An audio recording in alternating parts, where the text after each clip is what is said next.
Estamos en vivo. Sube el mic, mic. Que vamos para gozar de la full, baby.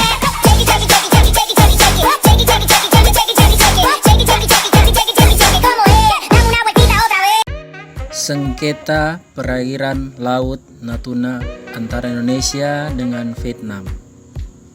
Kembali lagi di Buletin News Malam, pemirsa. Aksi kejar-kejaran kapal patroli Indonesia dengan kapal nelayan Vietnam terjadi di perairan Natuna, Kepulauan Riau. Sempat terjadi penghadangan kapal patroli Vietnam terhadap kapal patroli Indonesia hingga membuat 4 kapal nelayan lepas dari penangkapan.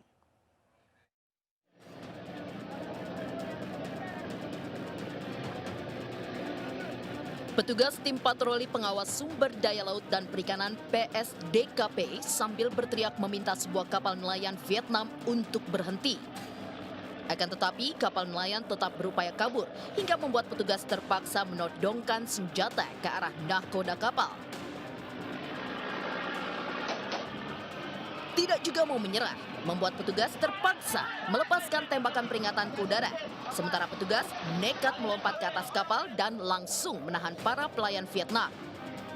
Setelah berhasil menangkap 1 kapal nelayan ilegal asal Vietnam, selanjutnya tim patroli mengejar kapal Vietnam lainnya di perairan Natuna, Kepulauan Riau. Pada saat itulah kapal patroli PSDKP dihadang kapal pengawas perikanan Vietnam. Kedua kapal bahkan saling berhadapan-hadapan di tengah laut. Situasi yang gelap membuat petugas patroli Indonesia memilih mundur. Akibatnya 4 kapal nelayan Vietnam berhasil kabur. ABK kita yang mengadhoc kapal itu, kapal pengawas di ad hoc masuk ke kita, ke kapal hiu 11, kemudian semua kapal awak kapal pengawas dari awak kapal Vietnam kita kembalikan ke 1 kapal, kemudian kita pergi meninggalkan lokasi.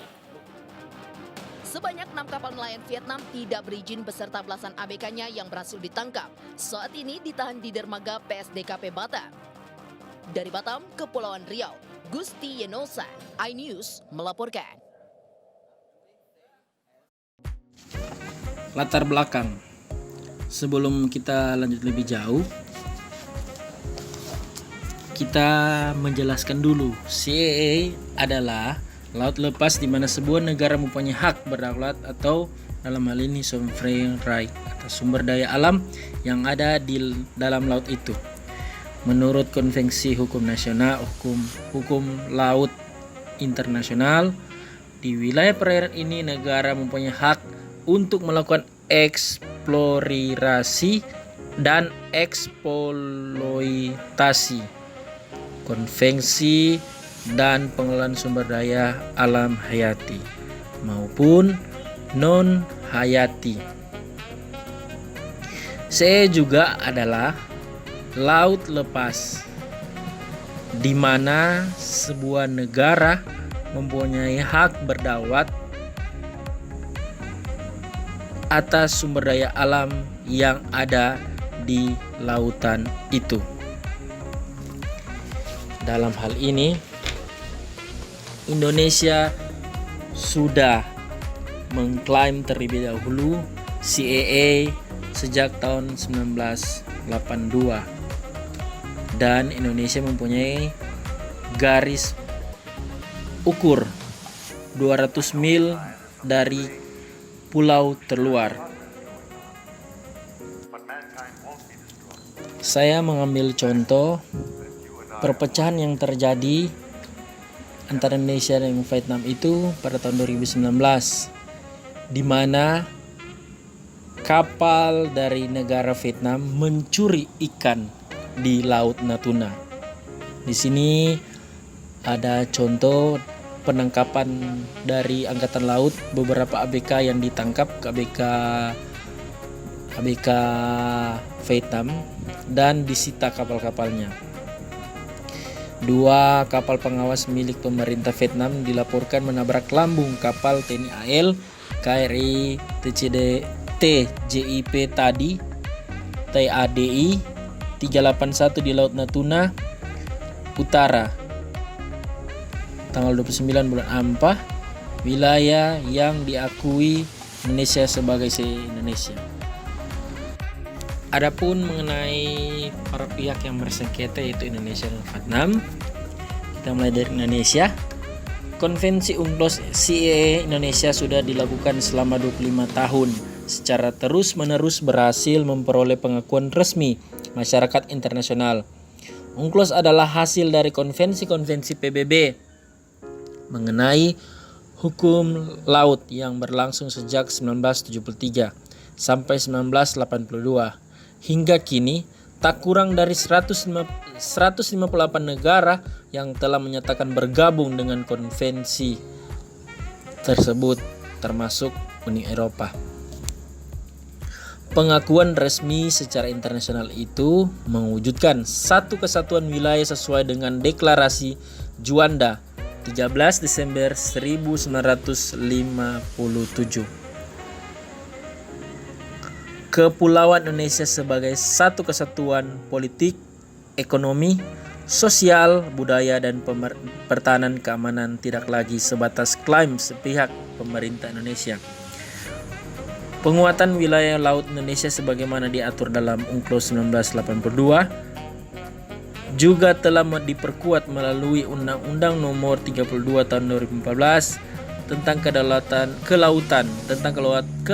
Undang-undang ini menjadikan Deklarasi Juanda 1957 Junto UNCLOS 1982 sebagai salah satu momentum penting yang menjadi pilar memperkukuh keberadaan Indonesia suatu negara. Negara pihak berikut yaitu Vietnam. Pada awal pihak Vietnam menginginkan batas zona ekonomi eksklusif disamakan dengan batas zona landas kontine atau SLK. Namun Indonesia menolak proposal single line tersebut. Perkembangan saat ini, Vietnam sudah menerima pemahaman tentang perbedaan antara zona landas kontine atau SLK dan zona ekonomi eksklusif atau SEE. Namun penarikan batas zona ekonomi eksklusif SEE oleh Vietnam menggunakan dari pulau terluarnya. Selain itu, Vietnam juga masuk dalam PBB dan UNCLOS. Tetapi dalam hal ini Indonesia menolak karena Vietnam tidak mempunyai pulau terluarnya. Untuk cara penyelesaian sendiri, dari tahun 2010 sampai dengan 2016, perundingan penetapan batas maritim Indonesia-Vietnam telah dilaksanakan sebanyak 8 kali. Kemudian pada tahun 2019 terjadi sengketa di perairan Natuna yang menyebabkan Indonesia dengan Vietnam berseteru. Berdasarkan aturan Konvensi Perserikatan Bangsa-Bangsa tentang Hukum Laut atau UNCLOS pada pasal 74 ayat 3 disebutkan bahwa negara yang bersengketa harus melakukan klaim atau overlapping. Indonesia dan Vietnam sepakat menyusun pengaturan sementara diklaim tumpang tindih antara zona eksklusif di wilayah Natuna Utara sebagai bagian upaya menghindari insiden aparat kedua negara melalui penguatan komunikasi, tindakan menahan diri, dan pembatasan kegiatan perikanan. Tandas bebas akan dijujunan Direktur Hukum dan Perjanjian Kewilayah Kementerian Luar Negeri RI.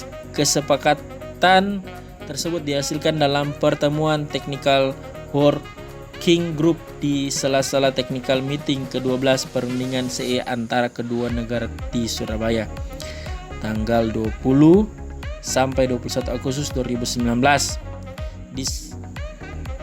Di dalam struktur Direktorat Jenderal Hukum dan Perjanjian Internasional, Kementerian Luar Negeri RI, Direktorat Hukum dan Perjanjian Kewilayahan bertugas memenangkan isu perbatasan laut, darat, dan perjanjian-perjanjian terkait. Kesimpulan yang saya tarik di sini, Sengketa yang terjadi antara Indonesia dan juga Vietnam ini menimbulkan kerugian dari kedua belah pihak. Saling mengklaim perairan masing-masing sangatlah merugikan terjadinya tumpang tindih. Tetapi dalam hal ini harusnya ada kesepakatan dari awal agar dari sengketa ini tidak terjadi di kemudian hari lagi. Apalagi Indonesia dengan Vietnam saling bekerja sama dengan baik dan masuk dalam organisasi yang sama yaitu PBB dan ASEAN. Oke guys, sekian dari video saya dan penjelasan tadi. Semoga bermanfaat dan bisa menambah wawasan bagi teman-teman semua. Saya mohon maaf apabila banyak kesalahan dalam pembuatan video kali ini. Dan stay safe dan tetap sehat. Salam sehat dan sampai jumpa.